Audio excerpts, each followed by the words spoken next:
hold her leg like this.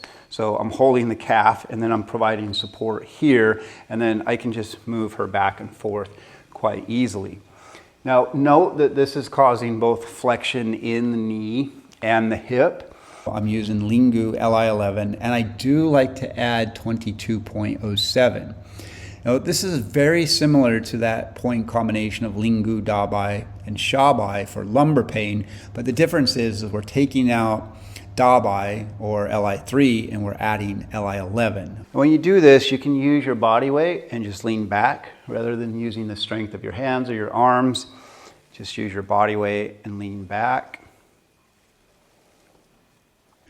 Now let's talk about some of the points that are located on the thumb. And the thumb and the thenar muscles are actually a part of this deep front arm line as well.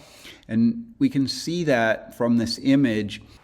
You may find that some clients react more to one test than the other. So if they don't have an increase in pain when I do the rotation, so I may try rotation first. I like this exercise, it's quite easy.